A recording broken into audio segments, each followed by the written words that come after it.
Hello, good morning. I can hear you. Hello, good morning. Good morning. All right. Can you hear me? Yes, I can hear you now. All right. Great. Guys, I think it was the network. Hope that we have such heat-free network today. So we'll just get started. By the way, my name is Anu, and I'm the comms officer for Edike. So you've been speaking to me all this while, and it's great to finally see your faces live here. So welcome again. Uh, Thank I'll you. just briefly right. I'll briefly read through the bio for those who are joining and those who will join us live, so they know who we have on here, and then we'll get right into the questions. So I'll start with Miss Ojon Faith Aduku. She's a versatile professional with extensive experience in education, project management, and event coordination. As the founder of I Create Education and an internationally certified educational consultant, she empowers educators and institutions through personal development and innovative solutions. Her personalized coaching creates a supportive space for clients to explore their unique identities, set meaningful goals, and overcome challenges. With a track record of national and global recognition, she's celebrated as the teacher's teacher, having mentored over 500 emerging professional teachers. Currently, Ojan serves as a consultant and talent manager with an edtech platform in Abuja. She leads the Educational League of Professionals and is the head of programs and strategy with the Transformers League of Professionals and the head of operations with the growing NGO. She is the host of Educator Series, where she shares her vast knowledge and experiences with a global audience. So it brings me so much joy to have her here with us. I hope I'm pronouncing the name quite correctly, but it brings me so much joy to have you here with us, Miss Ojo. Welcome again. And I hope you can hear me. So I'm going to read Mrs. Azukaigo Ekwe's profile right now. And Mrs. Ekwe, can you hear me? Yes, I can. Okay, amazing. I just wanted to be sure that I am loud and clear. So Azukaigo Ekwe is a creative teacher at the heart of all she does. Very passionate early childhood specialist, teens and youth mentor, teachers trainer, education lead consultant, performance and clarity coach, business trainer, and management consultant. She holds several certificates, diploma, and from both local and international schools in event management, law, early childhood education, primary education, entrepreneurial management, and strategy. She holds a business and management degree from the University of London, and she is a Montessori certified teacher and from Montessori Institute. She also holds certificates in leading schools and leading from the Harvard Graduate School of Education, as well as an alumni of the prestigious Lagos Business School. She is the director of Datis Pride School, a renowned elementary school nurturing champions situated in Bagada, Lagos. She's the CEO and lead consultant of Bloomsbury Fortune, a company that provides innovative solutions and strategies to small, medium businesses. She also oversees the activities of a subsidiary of Bloomsbury Fortune, Bloomsbury Hub, the studio event center, and swimming pool for recreational activities. As is a member of the board of trustees of the School Empowerment and Support Network. She's the advisory board of Kono Pharmaceutical and Bloom Events. She is a serial entrepreneur who runs several successful businesses, including recently launched Recreation Center. Azikaego is an educator recently put forth great work to support school improvement in relation to teaching and learning, evidently shown in awards received by Datis Pride School for quality teaching. She is a teacher's trainer par excellence and convenes training sessions for schools developing to become sustainable and profitable organizations. She is the convener of the Sixth Advantage Business Leaders Training Platform, which focuses on building strong managers to achieve operational excellence to increase financial success. Azikaigo also mentors teenagers and young adults in career and seeks to help them find their path by optimizing their potential. She runs a mastermind group of goal setting and clarity. She's an avid lover of God. She is blessed with two admirable girls. At this point, I would expect that anyone listening is like giving a standing or a sitting ovation because we have such amazing guests who are ready to, share with us such powerful insights. From the profile, we can see that you're ready to get lots of strategies. I mean, as it is a serial entrepreneur, she's committed to financial success as well as school success. And Ojon is also a teacher's trainer, a teacher's teacher. So I like the sound of that, a teacher's teacher. And so we're going to dive right into it. And I'll just like that. I know that I have read your profiles, but I'll just like that you share your experience and your journey into the teaching world, into the school world. So I'll start with Mrs. Ekpe. I would like that you share your journey into owning a school, becoming a teacher, and what inspired you to then start your own school. So I'd like to hear from you, ma'am. Thank you so much, Anu, and good morning to everyone who is on the call this morning. Thank you for joining us live, and we hope that it will be an excellent time spent together. Okay, so how did I get into education?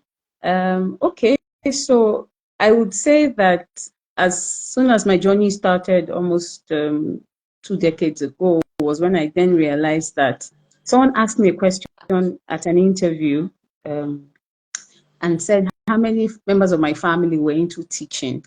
That's when it occurred to me that literally every member of my family at some point, my mother was a teacher. I had uncles who were principals, headmasters. I had aunties who were headmistresses. And then it occurred to me that somehow we're all into teaching. That wasn't my first passion anyway. In fact, I never really wanted to be a teacher, even though I had the skills inside of me. I'd always been on the path of law, but life experiences, I had an experience that I decided to go in for a Montessori program just to, sincerely speaking, I would say just to while away time. But as soon as I got into the program, I had, it was a whole new world for me. It was a totally different world for me. I loved the philosophy and all of that. I'm like, oh, okay, so why are children not excelling with this, So I decided to explore. So I moved into teaching, worked with a few schools, and at some point there was the need for a school like that is Bright School in Bagada. So I had parents who were already on me to say, oh, Azuka, let's start something. Now we want our children to have this kind of education and all that. And so that passion was what then drove me into starting off at the time in 2013. So, and it's been almost 11 years now. It will be 11 years in October. So it's been fantastic. Thank you for sharing that. So 11 years, you have quite the wealth of experience that we need to feed from today. Thank you so much. So to you, Ms. Ojon, so how did you become the teacher's teacher, the teacher's trainer? What instigated the passion, should I use that word? Or how did the passion start, to become a teacher's person, not just a teacher, but to actually teach the teacher? We'd like to hear from you. Okay, so good morning once again, and thank you so much for having me here. Miss Asuki, I'm so glad to see you here. In fact, when the flyer rolled out, I was like, yay, I get to see you and speak to you today. So it's nice to have you. Okay, thank you so much for sharing. That's really rich, having should I say a generation of educators. That's amazing. My story is a little bit different. I was training to become a medical doctor, and I found my diary. Every child, you either want to be a lawyer, a doctor, or an engineer. So I had that type of dream. So I was training. I was in school. I was on my first degree doing biological sciences. And the plan was after that, I was going to go back to have my degree as a medical doctor. Right. But the funny part of the story is I stumbled on my diary when I was 18, and I had something written down there, and I said, how to make your first 1 million naira. And the first thing on that list was teaching. Imagine you want to become a doctor, but you're writing how to make your first 1 million naira, and it's teaching that was there. So to me, I just, when I found that many years when I was already in the career, and I found out that somewhere at the back of my mind, I just knew that this is what I was called to do. I wouldn't lie, I struggled with it. I was working in a school as an executive assistant to a director, and a teacher wasn't around one day, and I decided to fill in for the teacher just to check on the children, nothing major.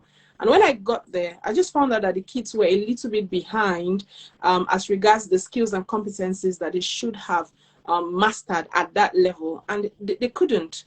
And all of a sudden, I just rolled my sleeve and I started teaching. And when I was done, I remember running to my director's office and I told him, today is the last day you have an assistant. I am moving into the classroom. Although he wasn't happy about that, it turned into something major. I had to resign to go into a school so I could focus on my career as a teacher. And then over time, I realized that there was a whole lot that I could do, but I was limited with the space I was in. As a class teacher, I couldn't impact more than 10 to 15 students per year. So I wanted more. So I started developing myself as a teacher trainer, as a leader in the educational sector.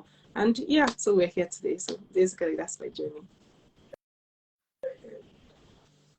Awesome. So we like it, but like you said, how everything was out and time was waiting for you to figure things out and fall in line. Amazing. Absolutely. So talking about figuring things out and falling in line, that's basically why we are here.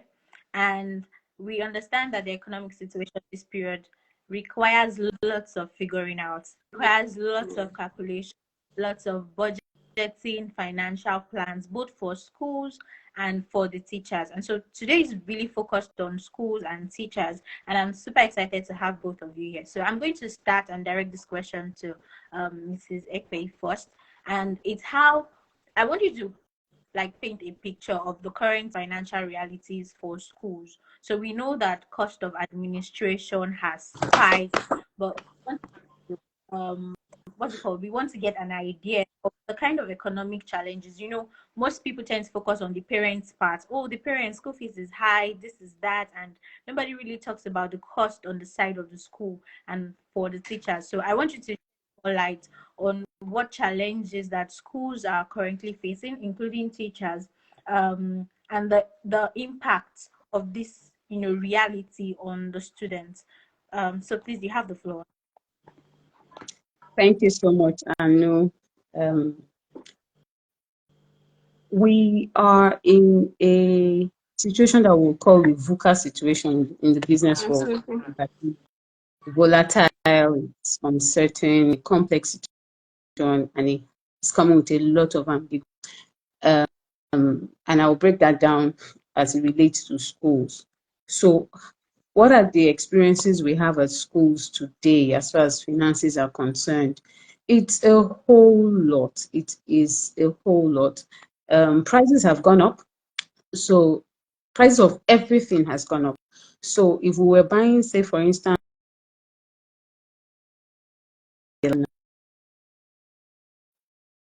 now is way more expensive. So we're looking at just paper, you know, that's just paper. And so you now imagine how that would reflect on notebooks, how that would reflect on textbooks. Okay. We're looking at, I haven't gone to staff salaries. So we're looking at other overheads.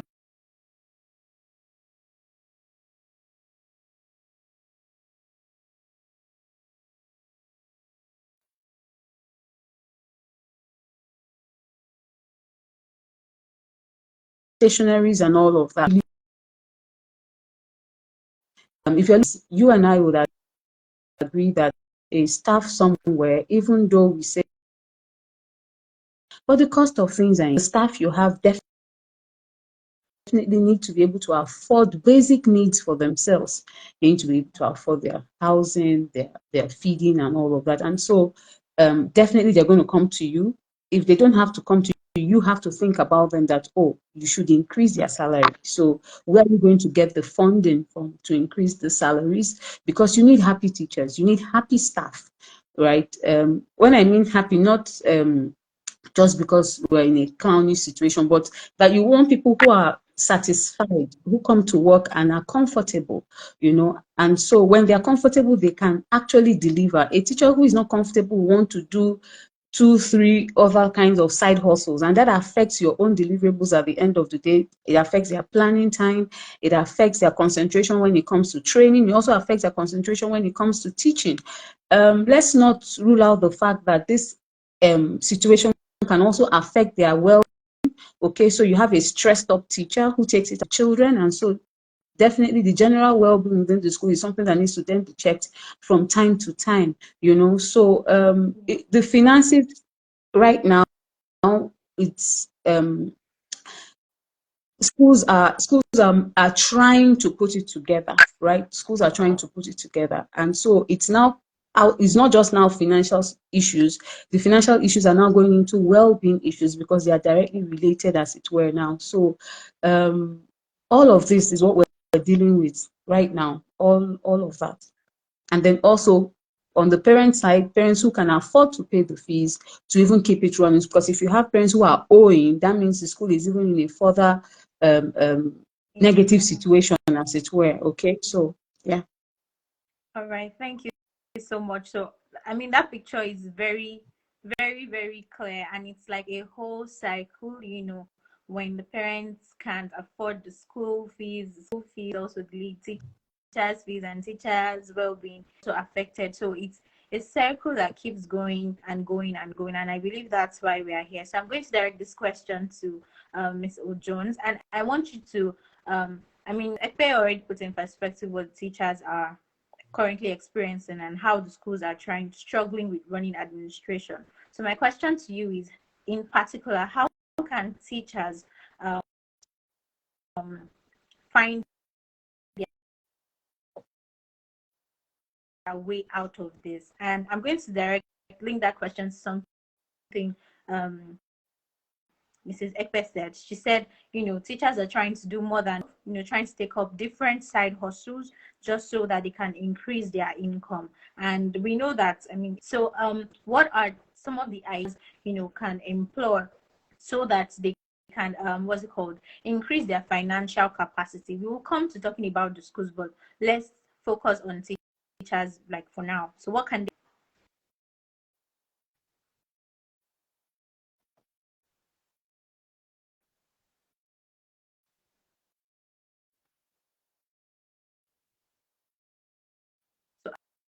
I don't know if it's me, but I can't hear you. Oh, sorry, I was muted. Okay. I said thank you so much for that question, and thank you, Mr. Azu, for that contribution. It's really crazy with inflation currently projected at 34%.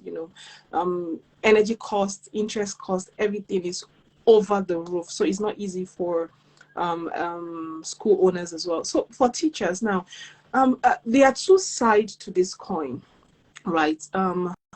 If I have been in the classroom, I have been out of the classroom, but I'm going to advise every school owner that if you want to approach this, right, I'm going for the school owners, you have to sit down together and come up with a strategy to increase your staff's salary holistically, because if you allow them to go for these side hustles, what is going to happen is the energy level will be divided. And that's true. But that's not going to stop me from telling you how teachers can get the side hustle, right? My first teaching job, I was earning 15,000 naira, and I had a side hustle as a lesson teacher for a senator's child, where I was being paid 120,000. So at that time, if I did not have the passion to remain in the educational sector, I would have left, because you're paying me less than 20% of what someone else is paying me in a month, right? So it's very dicey to encourage teachers to look for side hustles outside your school, because right now, if they need to show up in your school every day 7 o'clock and they're leaving by 5 and they're earning 50 or 70,000 naira or 100,000 or 120, trust me, a teacher earning 120 or 150 has the capacity to do home lessons that will give that teacher more than double of that amount. So you want to safeguard the loyalty and the energy level your way. Now, but if you are a teacher, you are like me, that this is the sector I've been called to be in, and I'm going to be here regardless. If you have that purpose, you have that rooted, and you are now looking for a way to increase your income because of the running cost of life right now, then come closer. This is for you. There are a lot of things you can do. Now, the truth is, look at yourself as a teacher holistically. There are skills that you use every day to run your classroom that the world needs. And one of these skills is project management, right? Project management. The average salary of a project manager right now is running between 400 to a million naira. And there are a lot of projects that you can run remote. So all you need to do as an educator is to look for a course that will make you certified to become a project manager. You go on LinkedIn, you go on Jobberman, and customize your profile to a way, or in a way that people that are looking for project managers in Nigeria can have access to you. Right. So there is an NGO that I managed a project for while I was a classroom teacher. I have not met them till today, right? But I was their project coordinator. All I needed to do is to bring a team of people together. I was in my classroom. I meet them every Saturday. We had a project plan and everybody knew how to come in. And all I was doing was to monitor everybody's deliverable, right? So I'm saying this because I'm going to advise you from teaching is a full-time job, from having a side hustle that is going to take 80% or the same amount of energy and time that you need to put into your classroom and your classroom planning, because it's going to affect you. Another thing you can do is to manage a social media account, right? Because our videos are very busy and they have online, right? All you need just look for a busy professional. Oh, I can manage your brand. You have Canva, you have AI tools that can help you do automated generation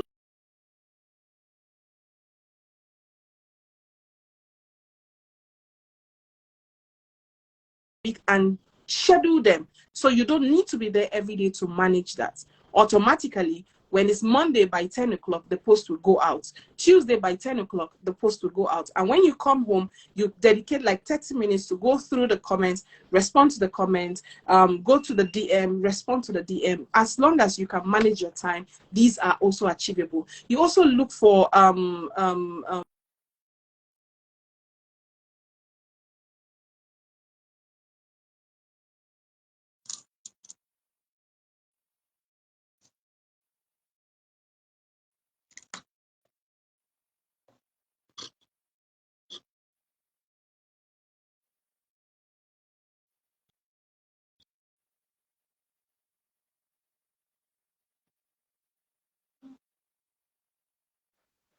Okay, I think the network, I think we lost Miss Ozan for a minute. I'm just going to, run the next question by. Okay, so she'll be joining us shortly. I see that she left already. So while we wait for her to join us and complete her thoughts, I'm going to direct the next question at you, Miss Ekpe. So I know that Miss Ojon is dropping lots of gems for teachers right now, and it's exciting. And they used to say that teachers' reward is in heaven. Well, apparently, it seems like it has a way to survive here on Earth.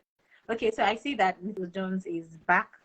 sorry so about I'd like that. you to, yeah, that's fine. I'd like you to quickly complete your thoughts so that, yes, we can continue. Please go ahead. Okay.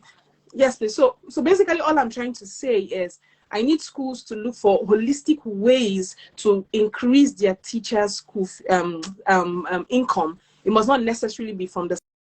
They can start an after-school programs to facilitate clubs, because I can tell you for a fact most schools don't pay teachers to run their clubs. They can start doing Saturday programs that will engage the teachers. Let it be within the school. That way you are keeping the teachers' energy and loyalty within, right? That's one. And then for teachers to look for an extra source of income for yourself, ensure it's not something that will also be a main hustle. It should really be a side hustle.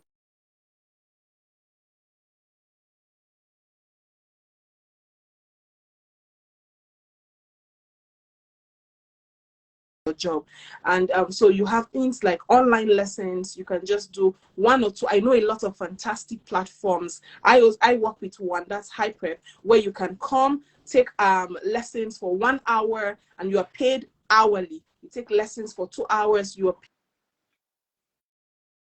extension of what you are already doing in class, because they give you your class according to the current class that you are taking, so that way your energy is within and you are not scattered all over the places. So that's actually my suggestion for this. Thank you so much. I mean, those are so profound suggestions that if we do take advantage of them, they are very sure to increase our source of income as teachers. So I'm just going to jump quickly to Mrs. Ekbe.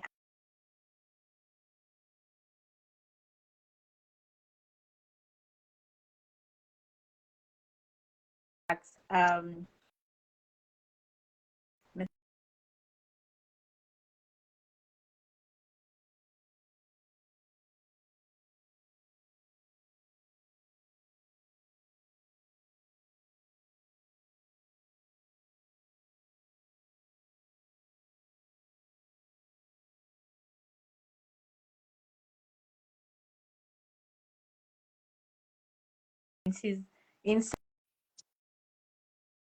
summary, it's that schools have to do better in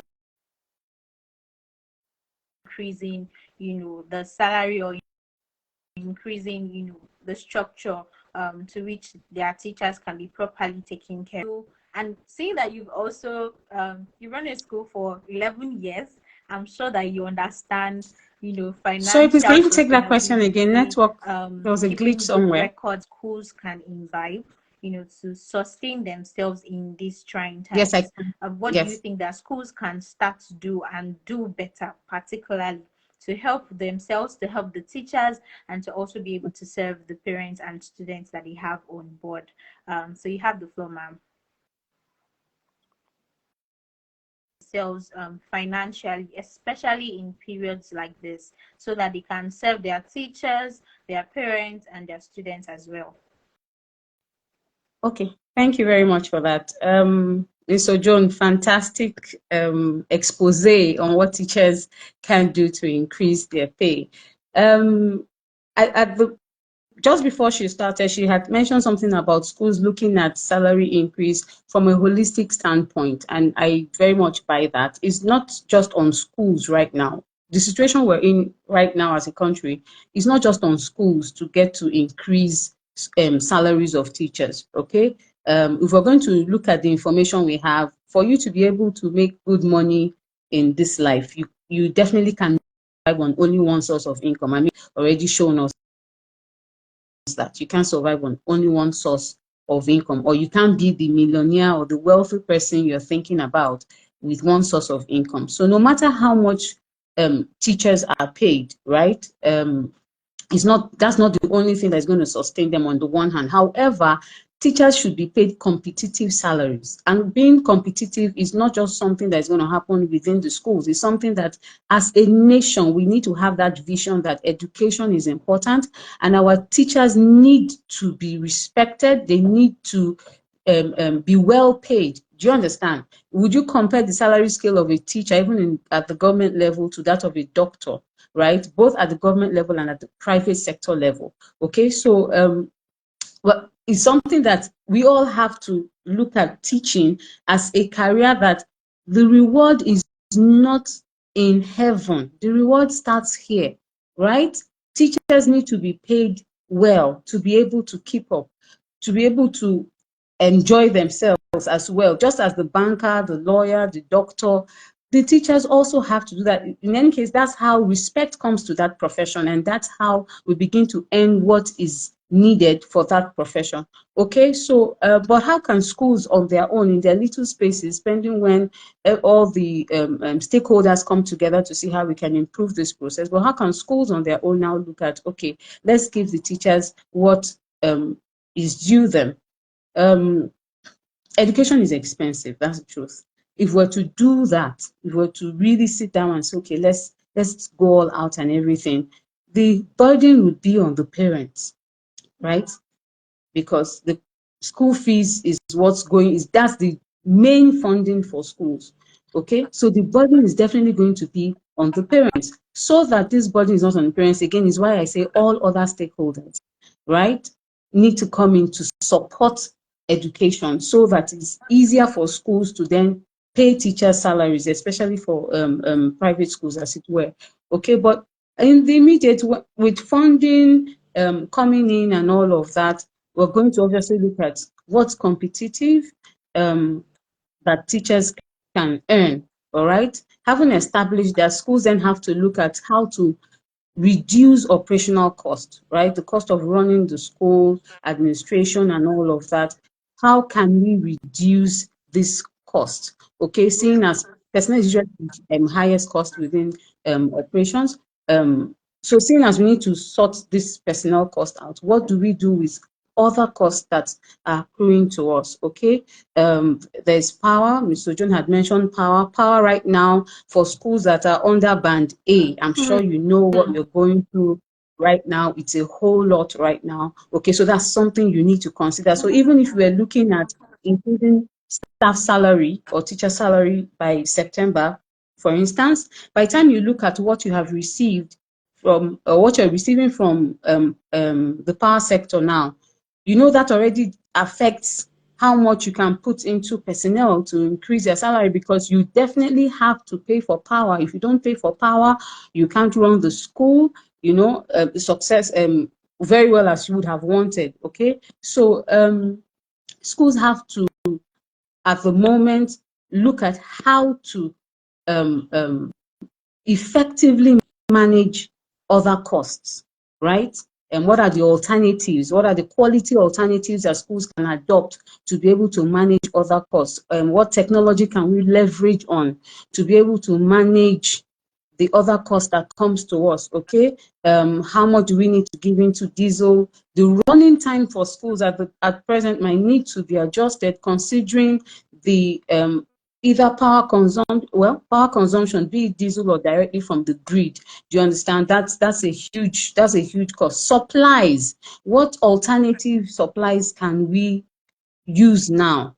Right? Again, it's tough. I would not lie to you. It's complex, because even if you want to change from one brand to another brand, you need to be sure that the other brand is good enough for you, right? Considering that you're not the only one using it. You have children, you have staff, you have everyone using it. So there's a whole lot to deliberate on. Okay. It's for schools, as I would say, again, let's start looking at cutting out non-essentials at the moment. So if in previous terms we would have some of the things we think about, which sometimes might be fantasizing, right now is to look at the essentials. What are the essentials? What are the fundamental things that must stay on the table? What are the things that, okay, if we don't have them now, it really wouldn't affect. We can pick up on these things later once we are stable and all of that. Okay, should schools start considering diversifying their funds as they come in, right? So if the school is able to make some profit now, if a school is making profit now, they should be looking at diversifying that profit. Because right now, education will not be giving you everything that you need as a school. Inflation is already over 30%. interest rates obviously is growing, so you may not even want to go to the bank yet, but you also need something that over time can be giving you something that, yes, you can look at and say, okay, we're good to go. Remember, you're also looking at expansion. Who is going to fund this expansion at some point? Do you want to look at grants? So you should already start positioning yourself in such a way that should you need to look out for grants as against taking a loan from any financial institution, that your books are in place and that you have the reputation to be able to, you have the digital footprint, you have everything that is needed to be able to give you all of that when you're ready to do that. But diversifying is good. Backward integration is also something we can do as schools to begin to provide some of our needs ourselves. Sometimes it may be very capital intensive, so this is where partnership would work, right? As schools, we're looking at how to cut down our costs so that we can sustain personnel costs, cut down operational costs so that we can sustain personnel costs, right? So sometimes we may need to, right now, what's happening in my head is if I see a land, I'll probably start farming, because I remember that back in school, we used to farm, right? So if cost of food items right now is off the hook, that may be something that schools might want to get into. Again, if I want to look at it from the educational standpoint, we can begin to look out for, we can go into greenhouse planting or farming, right? It's also a way to educate our children. Okay, so it's not just tech alone. We must create a balance, looking at what is needed. The essentials right now is what we should then be focusing on and what would help us to stay sustainable. Okay, so there's a whole lot. Again, advocacy, let's not take advocacy away, because at the end of the day, we can't all say, oh, when government is ready or when the community is ready. We must then begin to put ourselves together to speak to those in power so they look at these things. We must continue to speak. I know how it can be within our country, but then again, it's time to now begin to know somebody that knows somebody and say something to someone who is somewhere so that they too can look at how this thing affects us. If education is in place, trust me, the issues we're having with poverty will be out of the window in it, because there's a whole lot happening right now. I mean, Mr. John just talked about teachers having to work online. Right now, there's a whole lot of online tutoring happening and all of that. And teachers should even look at that as just side hustle. That is you extending your value, because whether you like it or not, there's a child outside who either needs enrichment or needs intervention. If a child is already so good and I want my child to be better in maths, that would be an enrichment. If my child is struggling due to his or her makeup, that's an intervention. Parents still need teacher support. So that's teachers extending their value, not necessarily having to do that because they're trying to make ends meet, but because that's part of who they are, that's part of what they carry. Okay, there's a whole lot we can give the community, and so it's okay for us to maximize what we have, maximize who we are as teachers, but we need everyone working together with us to be able to get to it. Yes.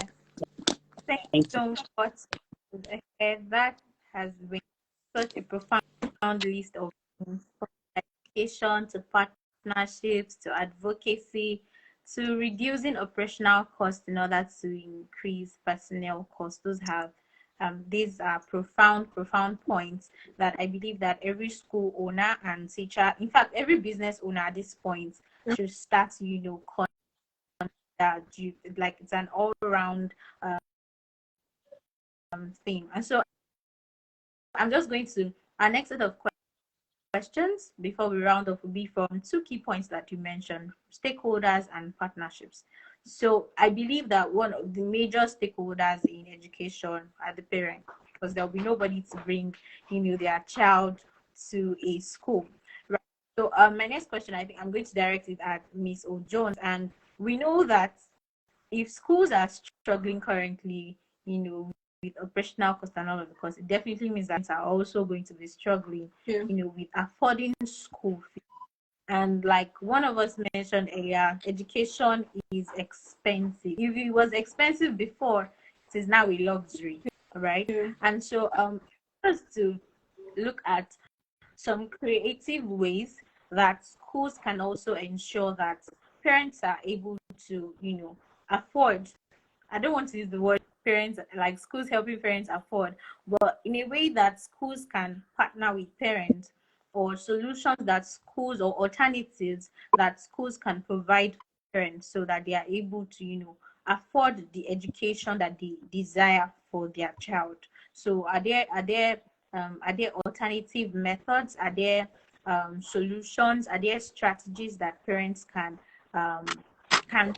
So I'll let you answer this question. I'm going to, talk about Edike, for example. So, for example, what our product does is to ensure that parents do not have to, what's it called? Parents are not stumped in paying their school fees, thereby delaying the school from able to, afford whatever costs that they need to run.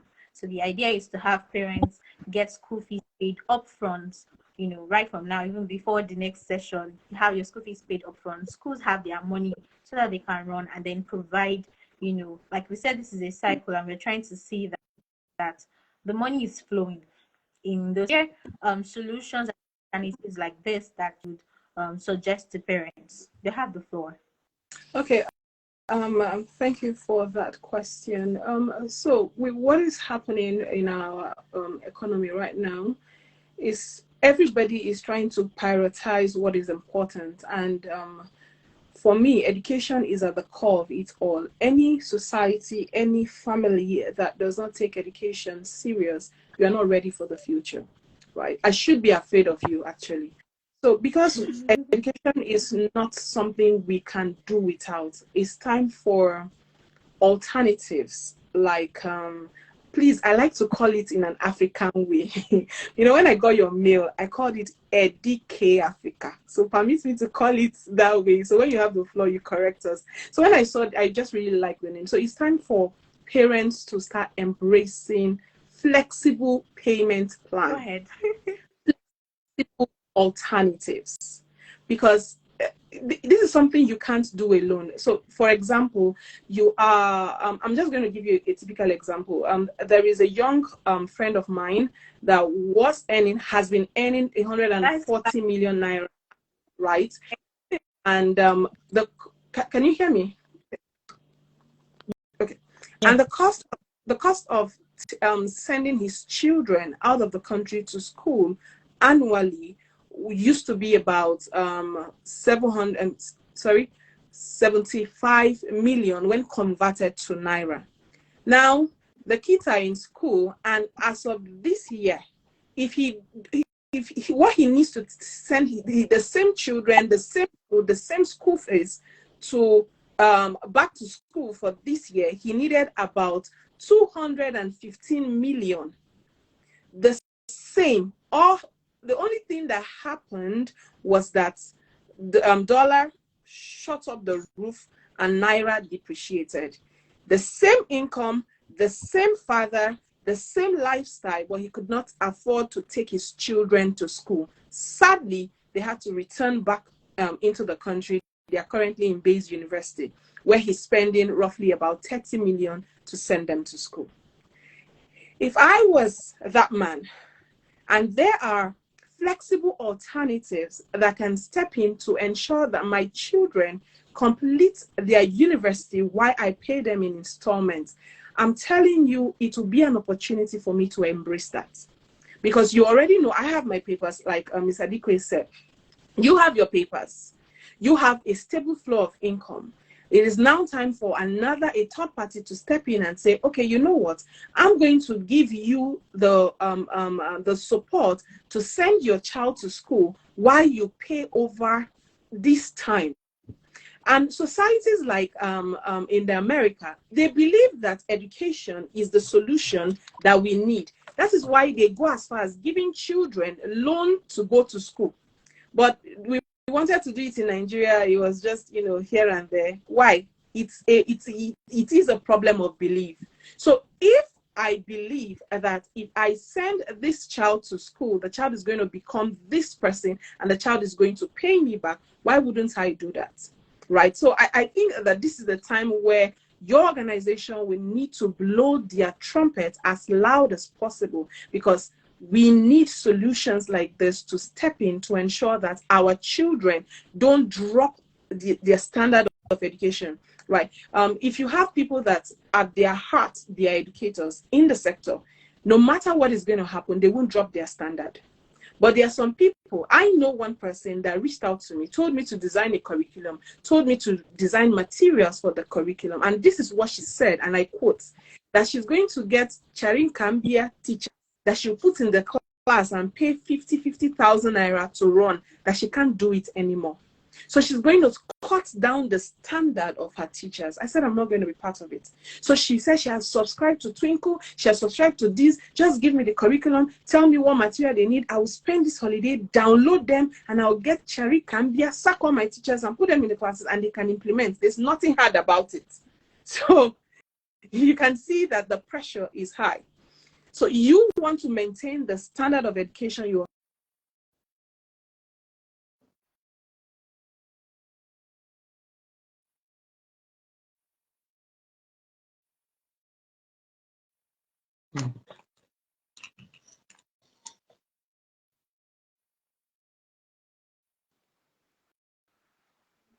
So I think we lost Ms. O'Jones for a moment again.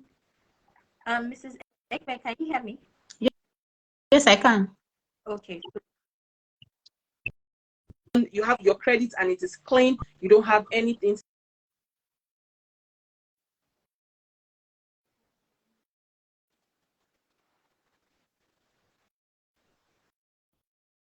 So we're going to plead with the network.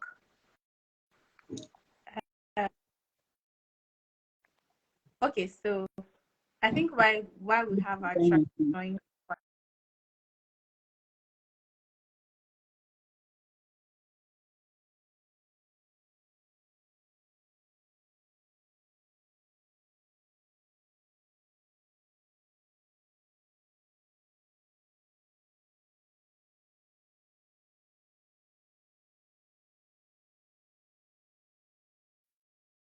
Is about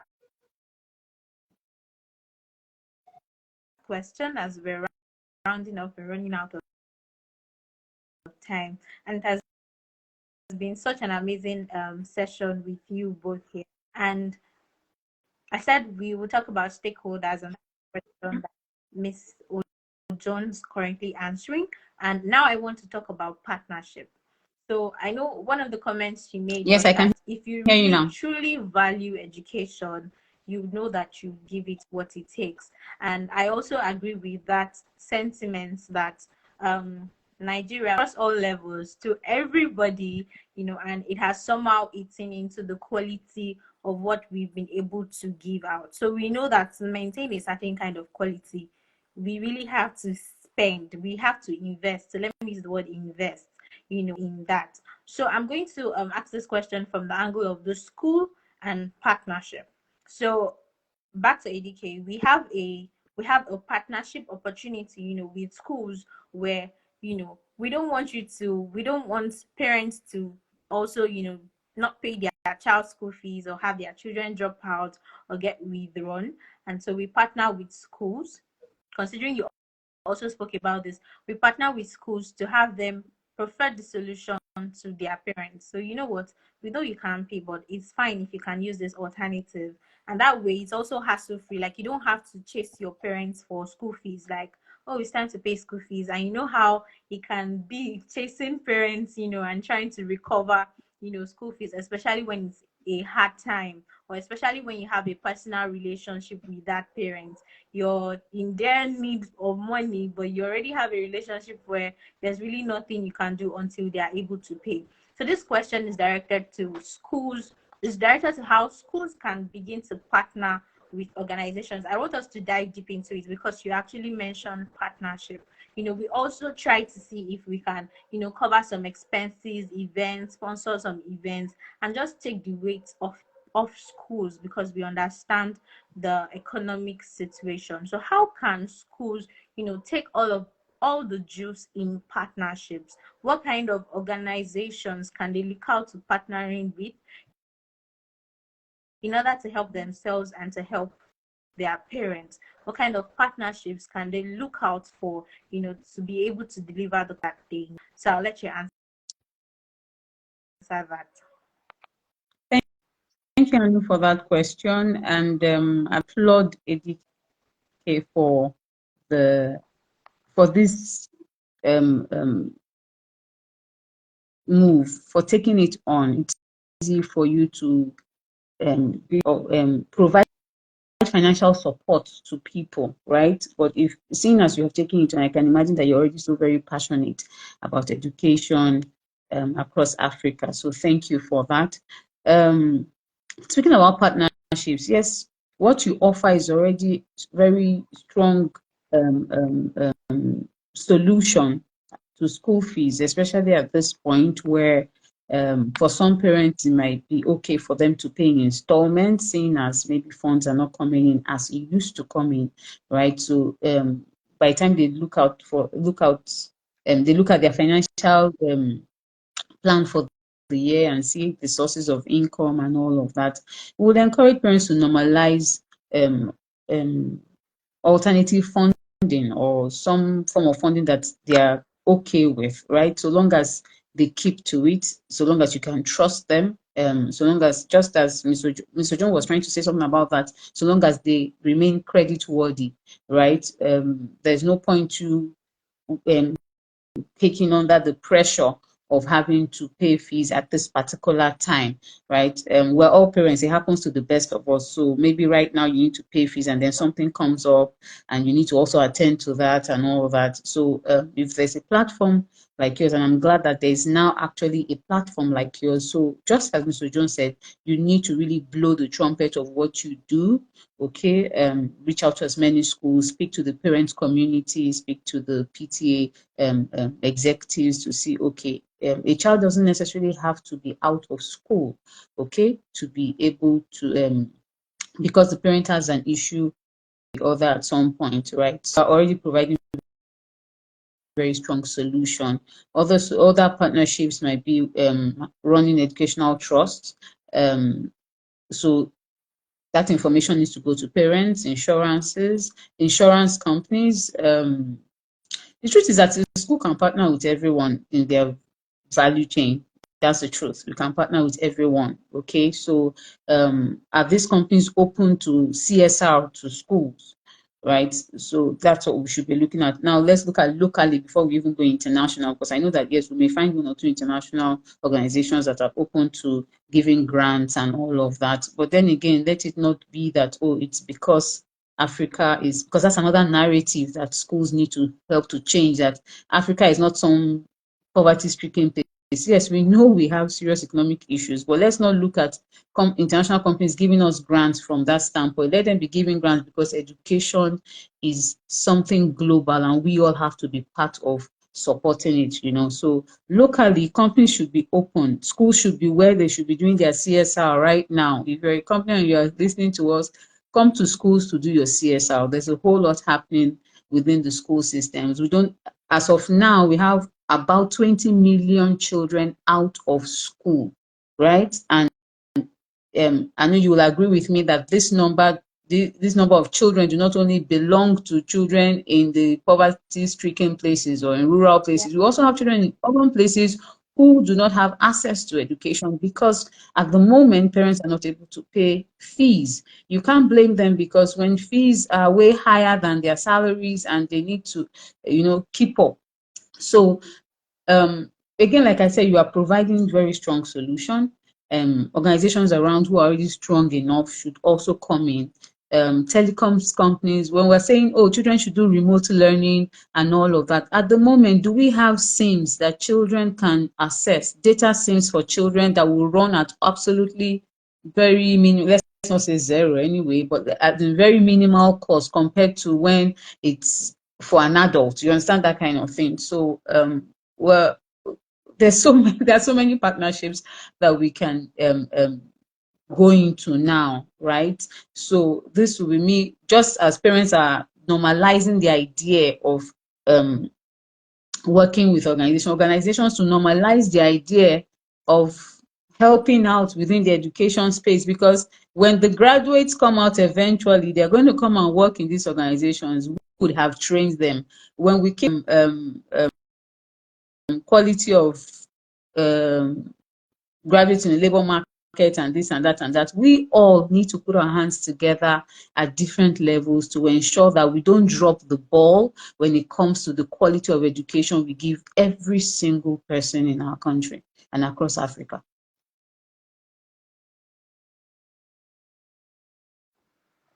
Right. Thank you so much, Ms. Ekwe. Thank you so much. I really appreciate your contributions and specifically some of these partnerships that you mentioned. I'm sure that not many school owners have opened up their mind to these possibilities, telecoms, even insurance companies, and companies that are just positioned to seeing that they contribute to the development of Africa and of Nigeria, both locally and internationally. So unfortunately, I do not think that Ms. Jones will be able to join us before we go off the live. But I don't know if you have any more comments. Is there anything you'd like to say to schools, to teachers, and to parents, as we round off the live session? Okay, thank you again for that. We're all in this together, everyone. We're all in this together. No one is to blame. Okay, so let's not bring that to the table. We're all in it together. Let's accommodate one another at this time. Schools, teachers, parents. Parents, we need you to remain loyal to the schools. It's not their fault. Teachers, we need to remain loyal. Okay, you are extending value. You don't need to leave the classrooms. We have a lot of teachers who have left the classrooms, and we haven't been able to train as much to get back into the classrooms. That's already a gap, and you already know who is suffering that. So yes, we are all passionate, but let's balance where we are, both in the classrooms and out of the classrooms. And I trust that nature in itself will reward us for all of the time that we're using to ensure that people are getting better and better with the knowledge we're facilitating in the classrooms. School leaders, owners, executives, we're going back to the drawing board again. At this time, we're definitely going to prioritize spending. We're going to look at everything that we're doing and see how we can do better with our operational cost, how we can cut certain costs, what we can use, alternative options that we can bring to the table that would help us. And then at this point, let's not overlook the idea of well-being for everyone. I mean, I'm a school leader and I must tell you very well that sometimes I get sad, sometimes I'm stressed, sometimes I'm just, what's all this? Today you make a plan, tomorrow it changes and all of that. So that affects my well-being. I'm human, no matter how fantastic I am, and so if it's affecting me, it's also affecting members of staff, it's also affecting parents. So right now, with all those emotions, let's prioritize our well-being as well. Let's breathe. In fact, something I've started doing now is to take it really slow. you know take it really slow. Oh, there's an issue. Oh, no problem, let's calm down, we can all get through it, because it's nobody's fault. So by the time you start getting all flustered and all of that, I mean, no, we're not praying for anyone to be ill, but that's working to because of the situation around us, or having mental health issues as a result of overthinking, or so let's prioritize our well-being, just as we're trying to create all of these alternatives. And we trust God that, I mean, that's still the person who makes things work for us. We trust God that He'll give us wisdom on how we navigate this time. He'll give us peace even as we navigate this time. And yes, let's be open to funding.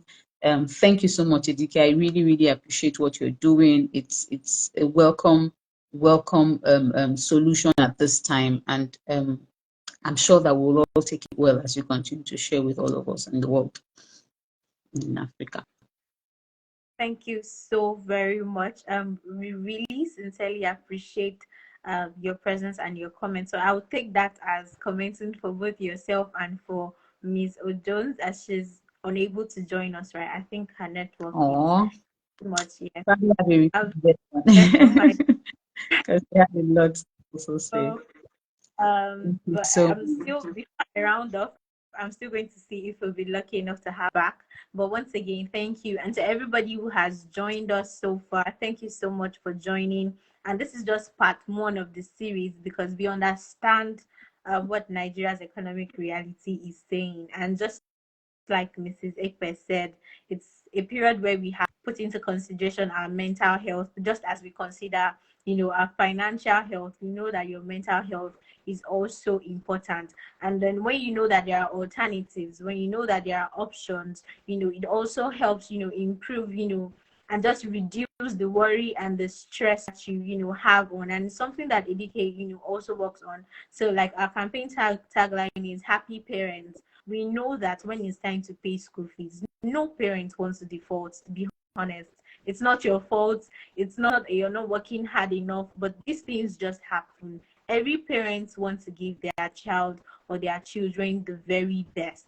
And so our goal is to ensure that, while you are trying, with everything possible to deliver the best to your parents, to your children, we can also help you, and ease the journey, ease the burden, the financial pressure on you in that particular period. And so we're trying to create the alternative for you to, release your mental health, like Mrs. Ekwe said. So thank you once again for joining us. Our next series will be coming up same time, same station. Am I permitted to say that here? But same time, same place next week. And it's also going to be an exciting time with the guests that we have. So once again, thank you, Mrs. Ekwe. It was super amazing to have you here. It was such an insightful session. My notes pad is full, right? And Miss O'Jones, so whenever you listen to this part, well, thank you so much for joining us. We appreciate your time here before the network threw you off. So my name is Anu, and I do wish you an exciting weekend ahead. Thank you again, ma'am. Thank you again, everyone. Have a good day. Thank you. Bye, everyone. Thank you for joining us. Thank you. Bye.